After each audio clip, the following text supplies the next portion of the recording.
곧 예배가 시작됩니다. 온라인으로 하나님께 드리는 예배에 정성을 다해 임해 주시기 바랍니다. 온 가족이 함께 모여 거룩하게 예배를 드립니다. 부모가 아이들의 훌륭한 영적 교사 역할을 하시길 바랍니다. 단정한 복장으로 예배를 드립니다. 성경책을 지참합니다. 예배 10분 전부터 예배 준비를 완료하고 기도합니다. 올바른 자세로 모든 순서에 정성을 다해 참여합니다. 핸드폰보다는 TV나 컴퓨터 모니터로 예배를 드립니다. 예배에 집중하여 하나님의 은혜를 기대합니다.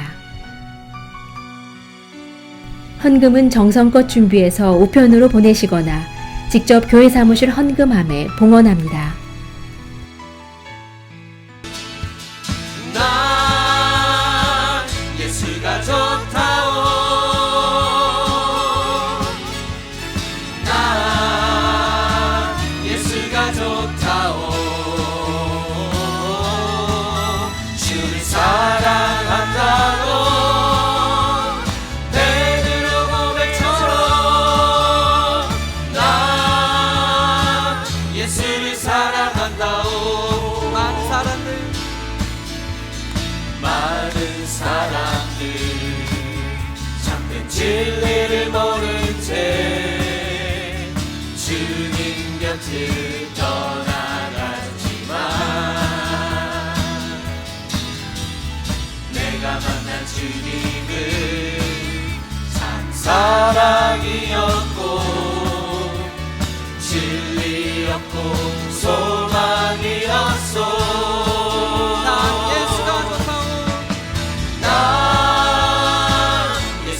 좋다오. 나 예수가 좋다오. 주를 사랑한다고 베드로 고백처럼 나 예수를 사랑한다고. 이절만 함께 찬양합시다. 무거운 짐진 자 다 내게로 오라. 내가 너를 쉬게 하리라. 이 길 가니 생명의 길 참 복된 길이라 항상 내게 들려주셨소.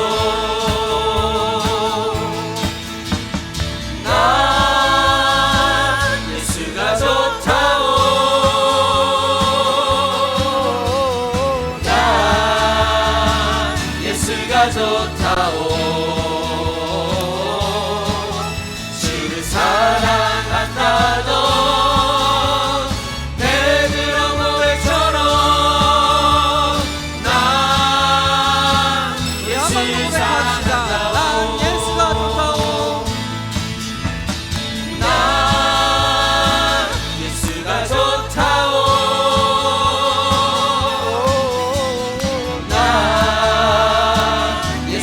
좋다오. 주를 사랑한다고 베드로 고백처럼 나 예수를 사랑한다오.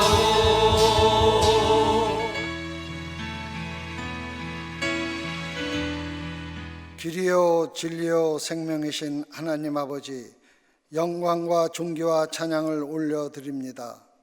오늘 첫 시간을 주님 앞에 나와 감사와 찬양을 드리게 하심에 진심으로 감사합니다. 하나님 말씀이 우리의 생명이요 빛임을 믿습니다. 때때로 겨자씨만한 믿음 없어 능력 있는 그리스도인의 삶을 살지 못하고 불완전한 모습을 애통해하며 우리 연약함을 십자가 앞에 내려놓사오니 말씀을 따라 바른 길 가게 하시고 세상 중에 진리를 드러내는 삶을 살게 도와주시옵소서. 지금 온 세상은 코로나 바이러스로 인하여 수많은 사람들이 고통과 불안에 떨고 있습니다. 이 새벽 시간을 통하여 자비와 긍휼의 하나님께서 구원의 빛을 비추사 저희의 고통과 불안을 담대함으로 기쁨과 소망으로 바꾸어 주시옵기를 간절히 기도합니다. 오늘 본문 말씀처럼 어떤 환난 중이라도 하나님께 감사하며 하나님 은혜를 알게 하시며 인간을 의지하지 말고 하나님만을 의지하는 믿음을 저희들에게 내려 주시옵소서. 이제 하나님 말씀을 대언하실 한은준 목사님에게도 건강 지켜주셔서 성령 충만함으로 능력의 능력을 더하셔서 말씀을 받는 성도들 모두가 주님을 향한 사랑이 더욱 뜨거워지고 세상을 향한 담대함과 함께 삶 속에서도 놀라운 변화를 경험하게 하옵시기를 간절히 원하오며 우리를 구원해 주신 예수님의 이름으로 감사하며 간절히 기도드립니다. 아멘. 오늘 우리에게 주시는 하나님의 말씀은 고린도 후서 1장 7절부터 11절입니다. 같이 봉독하시겠습니다. 너희를 위한 우리의 소망이 견고함은 너희가 고난에 참여하는 자가 된 것 같이 위로에도 그러할 줄을 알미라. 형제들아, 우리가 아시아에서 당한 환난을 너희가 모르기를 원하지 아니하노니 힘에 겹도록 심한 고난을 당하여 살 소망까지 끊어지고 우리는 우리 자신이 사형 선고를 받은 줄 알았으니 이는 우리로 자기를 의지하지 말고 오직 죽은 자를 다시 살리시는 하나님만 의지하게 하심이라. 그가 이같이 큰 사망에서 우리를 건지셨고 또 건지실 것이며 이후에도 건지시기를 그에게 바라노라. 너희도 우리를 위하여 간구함으로 도우라. 이는 우리가 많은 사람의 기도로 얻은 은사로 말미암아 많은 사람이 우리를 위하여 감사하게 하려 함이라. 아멘. 오늘 말씀은 환난 중에 해야 할 것과 하지 말아야 할 것에 대해서 한번 말씀을 나누려고 그래요. 우리가 인생을 살면서 여기 계신 분도 그렇고 저도 그렇고 살면서 고난을 원하거나 환난을 당하기를 원하는 사람은 한 사람도 없습니다.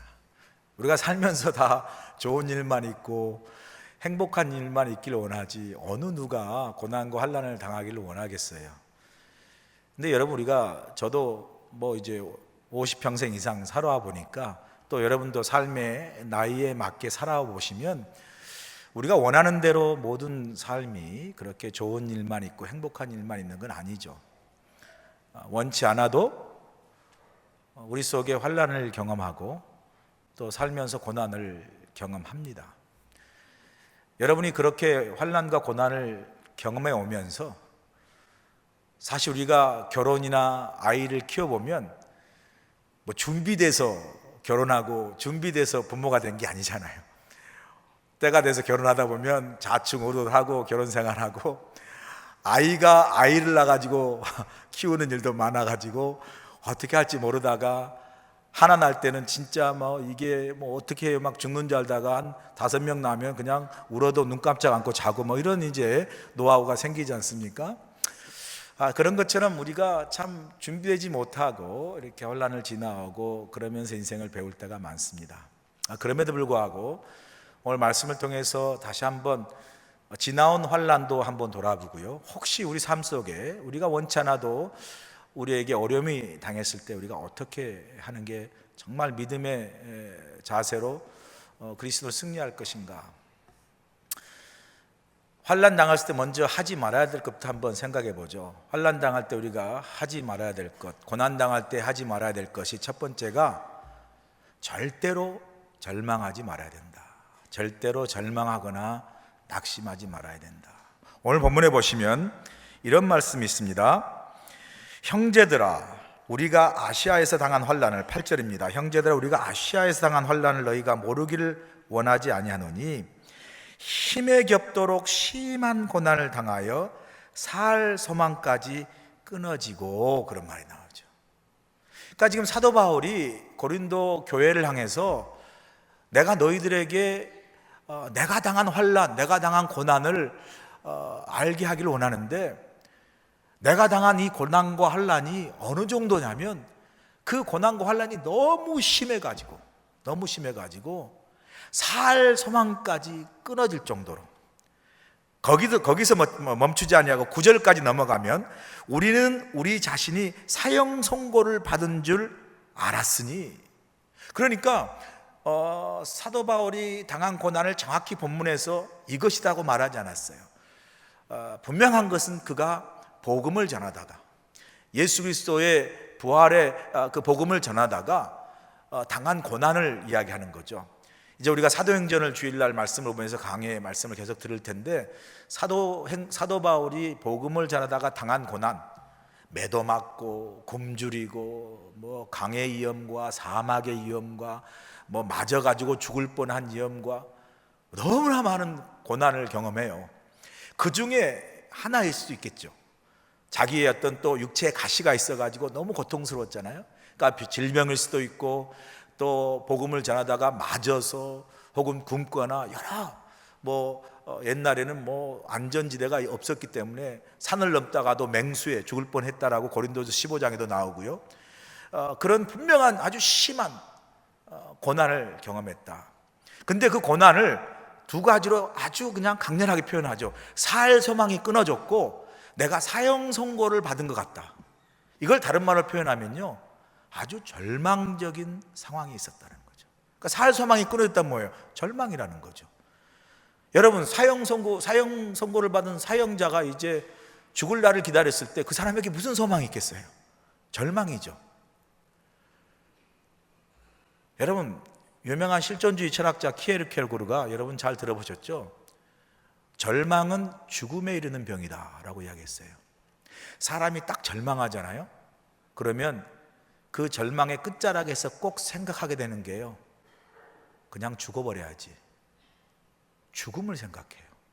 왜냐하면 살 소망을 끊어져 버렸으니까. 여러분이 이 일이 남의 일처럼 들려도요, 이렇게 절망적이어서 절망의 끝자락에서 사람이 그냥 이렇게 이런 세상 살고 싶지 않다, 죽어버려야 되겠다 라고 죽음을 생각한 일이 남의 일 같지만 그렇지 않아요. 여러분이 떠나온 조국, 우리가 사랑하는 이 대한민국 조국이요, 아시잖아요. OECD 경제개발협력기구, 소위 선진국들이 모였다는 경제개발협력기구 12국가 중에서 우리 대한민국의 자살률 1위입니다. 자살률 1위예요. 놀라지 마세요.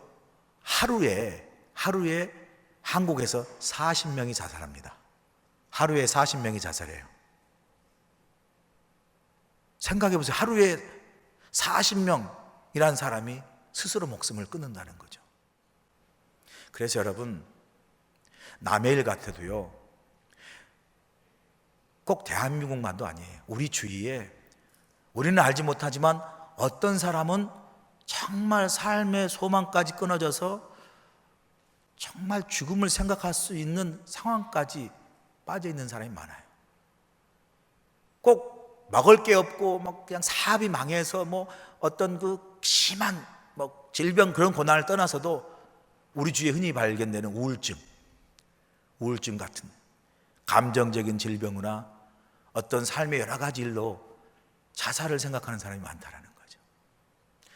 그래서 우리가 여러분, 이 전도한다, 복음을 전한다, 이걸 우리가 가볍게 생각할 게 아니에요. 기회가 되는 대로 여러분 주위에 가까이 있는 사람에게 그냥 예수 그리스도를 전하고 교회 같이 가자 그러고 같이 신앙생활 하자 그러고 전도하고 복음을 전하는 게 정말 중요해요.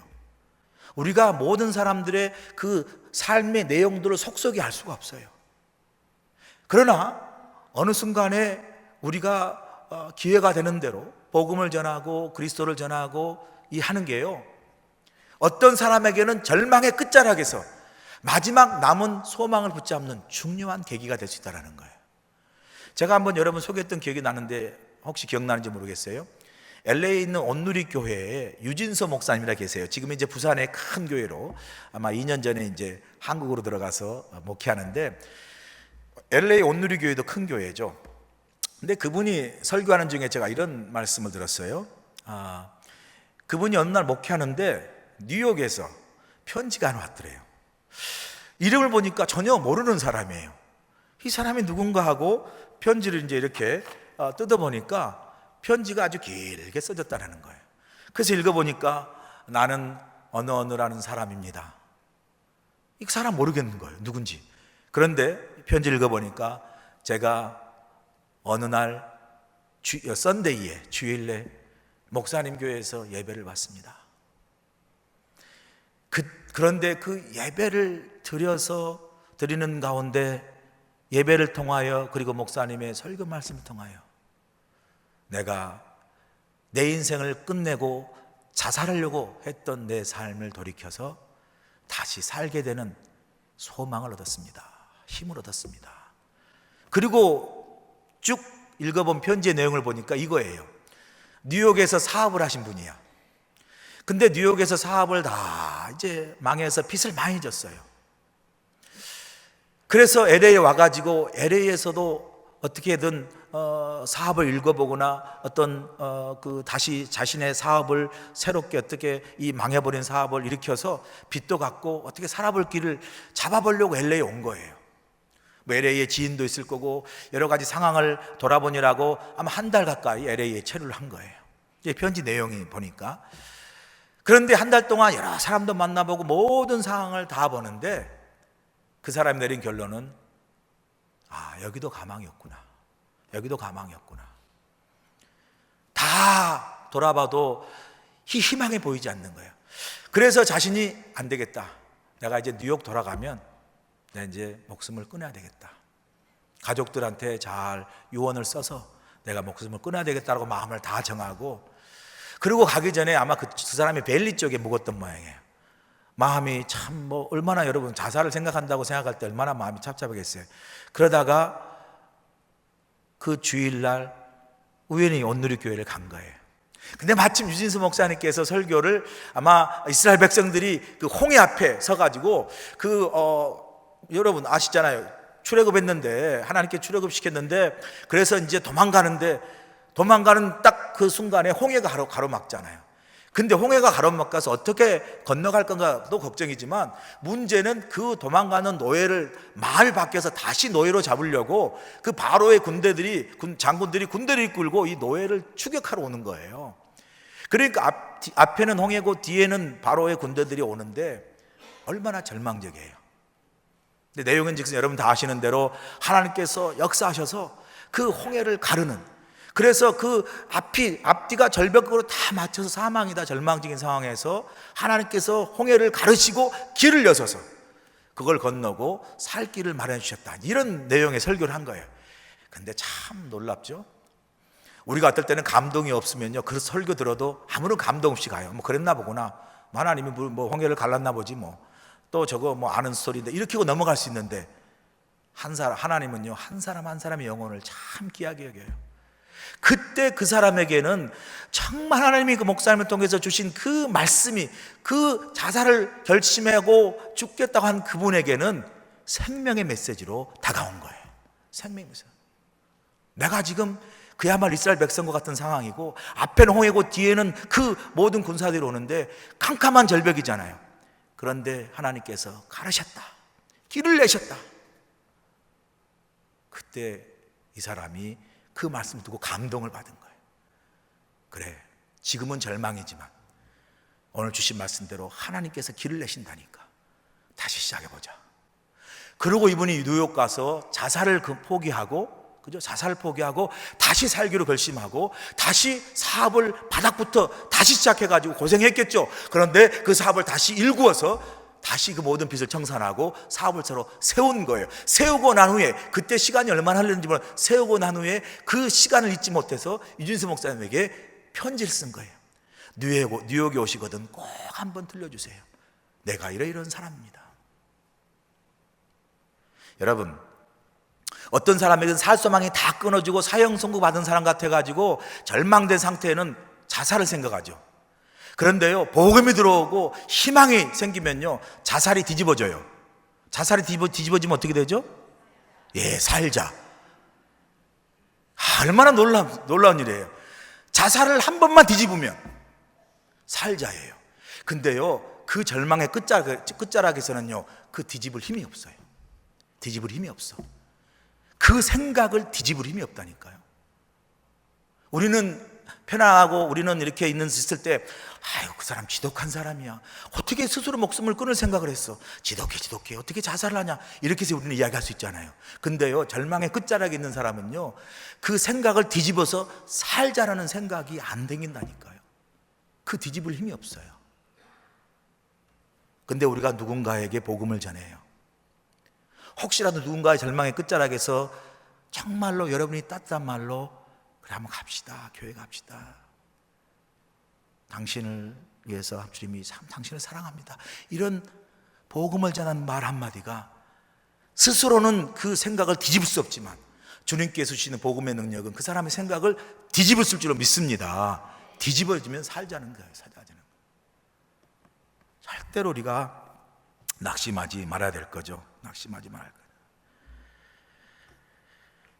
두 번째, 우리가 환난 중에 절대로 하지 말아야 될 게 뭐냐면요, 바로 9절의 끝부분이에요. 중간 부분이에요. 우리는 우리 자신이 사형 선고를 받은 줄 알았으니 이는 우리로 자기를 의지하지 말고, 그러니까 환난을 당했을 때 우리가 해야 하지 말아야 할 두 번째는 뭐냐면요, 우리 자신을 의지하지 말아야 돼요. 자, 좀 더 구체적으로 우리가 고난을 당했습니다, 위기를 맞았습니다, 환난을 당했을 때 우리 자신을 의지하지 말라는 이 자신이란 말은요, 좀 추상적인데 구체적으로 이야기하면 우리의 생각이나 우리의 판단이나 우리의 의지나 우리의 결심을 여러분이 의지하면 안 돼요. 대표적인 케이스가요, 사울이에요. 사울.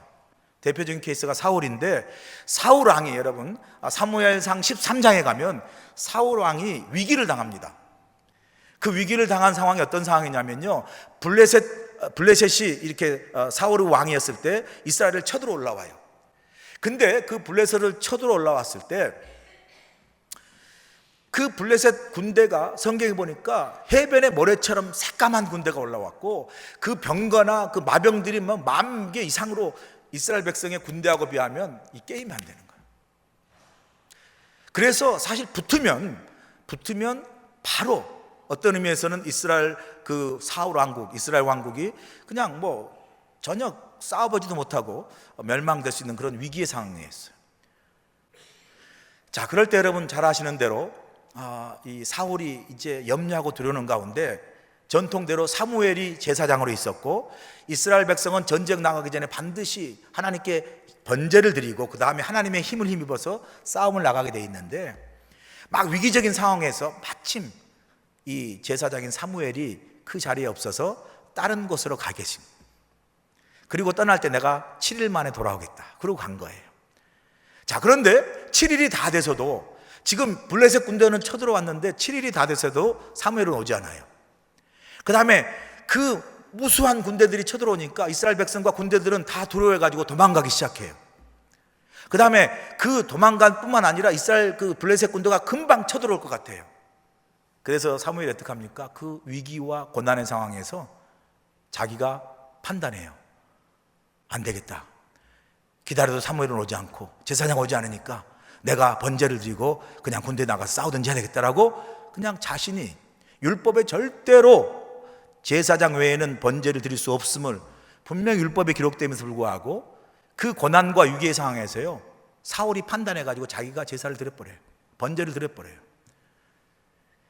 근데 꼭 이상하죠? 그렇게 결정하고 자기가 딱 행했는데 바로 얼마 안 돼서 7일이 다 지나가지 않고 사무엘 제사장이 딱 옵니다. 사무엘이 보니까 이미 제사를 드려버렸어요. 왕이시여, 이게 도대체 어찌된 일입니까?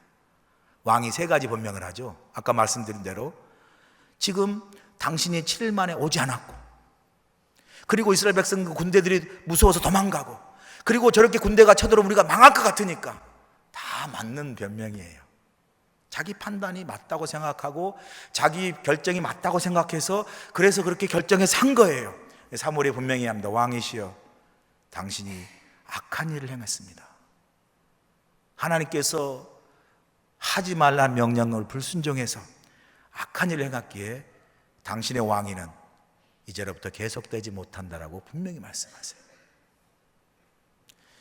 이게요, 이중적 실패입니다. 이중적 실패예요. 그게 무슨 말이냐면요, 고난을 당해서 힘들잖아요. 환난을 당해서 힘들어. 그럼 우리가 제일 먼저 고난과 환난을 이기려고 그럴 거 아니에요. 그걸 극복하려고 할 거 아니에요.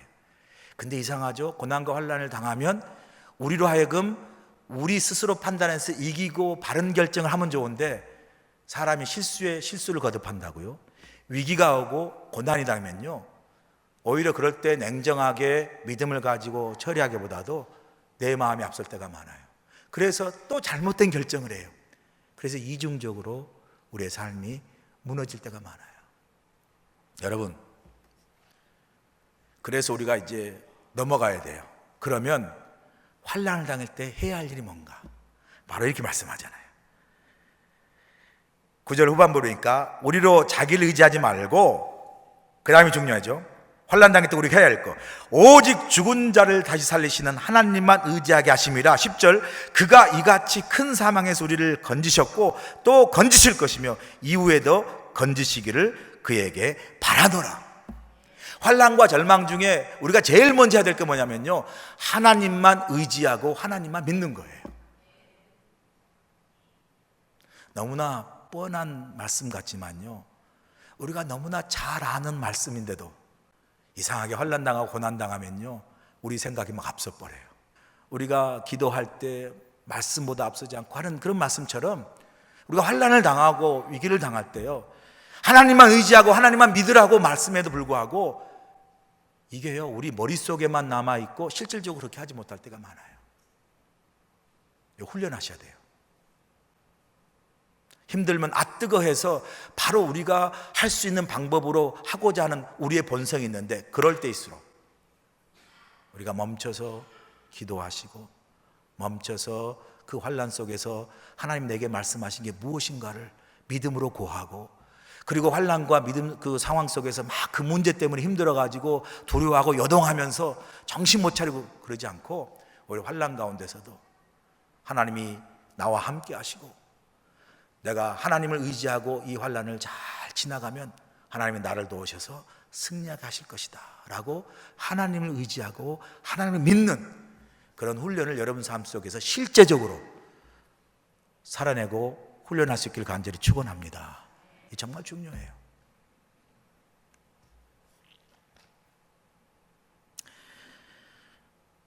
그 다음에 두 번째로 우리가 마지막으로 해야 될 게 뭐냐면요, 환난 당할 때 꼭 해야 될 게 뭐냐면 중보기도하는 거예요. 중보기도. 보세요. 11절에 너희도 우리를 위하여 간구함으로 도우라.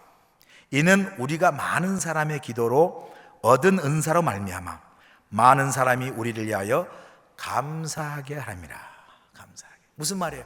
지금 바울이 이 고난 가운데 있어요. 정말 힘든 환난 가운데 있어요. 그러면서 고린도 교회에게, 성도에게 편지합니다. 내가 이 환난 가운데 있고 고난 가운데 있는데 나를 위해서 기도해 달라는 거예요. 나를 위해서 중보기도 해 달라는 거예요. 그래서 나를 위해서 중보기도 해가지고 너희의 중보기도가 역사해서 내가 그 환난을 이길 때, 그럴 때 내가 이겨진 이 환난을 보고 나를 위해서 중보하는 많은 사람도 나를 통해 역사하시는 하나님을 보고 영광을 받고 하나님의 살아계심을 증거할 수 있도록 뭐예요? 나를 위해서 중보기도 해달라는 거예요. 중보기도. 여러분, 이 중보기도가 참 중요합니다. 우리는 어려운 일 당하고 힘든 일 당하면 괜히 막 숨길 때가 많아요. 내가 이런 일 당하면 괜히 알리면 내가 이렇게 하나님 앞에 이렇게 이런 병도 있고 이런 어려움도 당하니까 오히려 사람들이 아이고 그런 일을 또 해서 이렇게 또 어려운 일 당하나 이렇게 생각할지 모르지만요, 그렇지 않아요. 교회라는 공동체, 주님께서 말씀하세요. 우리가 함께 웃고 함께 우는 공동체예요. 누가 좋은 일 있으면 그 사람도 좋지만 함께 기뻐해 주는 거예요. 그래서 기쁨이 배가 되게 하고, 누가 어려운 일이 있고 고난당하면 그 사람에서 막 중보기도 하면 그 사람이 그 고난 때문에 힘들지만 우리가 함께하는 중보기도 때문에 그 고난이 오히려 반감되며 고난 속에도 힘을 얻는 중보기도를 하는 그런 공동체가 되어야 된다는 거죠. 그 젊은 처녀인데 그래도 나이가 조금 들었던 처녀 같아요.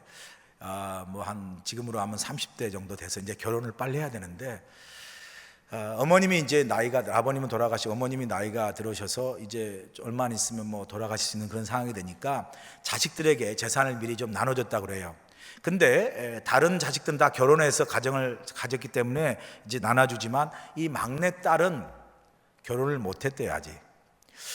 그래서 그 막내딸은 앞으로 결혼도 해야 되고 인생도 살아가야 되니까 막내딸 몫을, 유산을 다른 결혼한 애들보다 조금 더 남겼다 그래요. 그래서 막내딸에게 이제 내가 없어도 네가 이거 가지고 결혼도 하고 가정도 살면서 그렇게 살아라. 그러면서 이제 아마 뭐 그때 돈으로 몇 천만 원 줬겠죠, 유산처럼. 이제 막내딸이 이제 그 어머니부터 유산을 받았어요. 받고 있는데 그 목사님이 이제 어느 날 갑자기 막내딸이 신문지를 하나 들고 왔더래요. 노트하고. 그래서 뭔가 했더니 신문지를 딱 펴고 보니까 돈이 많은 돈을 갖고 온 거예요. 그러니까 뭐 엄청나게 큰 돈, 많은 돈을 갖고 오니까 깜짝 놀란 거죠. 아니 이게 무슨 돈이냐고, 이 처녀가 무슨 돈이냐 그랬더니 이제 자초지종을 이야기한 거예요. 목사님, 제가 사실 우리 어머니께서 저에게 참 아직도 제가 결혼도 못하고 걱정도 많이 되셨겠죠. 그래서 돌아가시기 전에 저에게 주실 유산을 미리 저에게 주셔서 결혼도 하고 가정도 꾸미라고 저에게 주셨습니다. 그런데 제가 이 돈을 다 하나님 앞에 바치려고 합니다. 그래서 목사님 깜짝 놀란 거예요. 아니 어머니께서 네 결혼하고 네 가정 살라고 그렇게 유산으로 준 돈을, 목사님 좋지만 그래도 그게 썩 받겠어요? 그걸 어떻게 받을 수 있냐고. 너 결혼할 때 쓰고 그러지. 그랬더니 아니래요. 나의 목사님한테 다 바칩니다. 교회에 다 바칩니다. 목사님 받아주세요. 그러고 나서는 노트를 한 권을 주더래요. 노트를 한 권. 그게 뭔가 봤더니 노트를 딱 펴놨더니 쫙 노트에다가 저는 이런 신랑감을 원합니다 하고 노트에다가 신랑감에 대해서 쫙 썼더래요. 그럼 사는 소리가, 목사님 제가 하나님 앞에 다 헌금합니다. 대신 목사님이 저를 위해서, 특별히 저 신랑감을 위해서 제가 써온 이 기도문대로 기도만 해주세요 그러시더래요. 그래도 참 부담스럽잖아요. 이 젊은 처녀가 앞으로 살아갈 그 돈을 다 바쳤으니. 그래도 하도 그렇게 하니까 받으셨대요. 받아놓고 이제 노트를 보잖아요.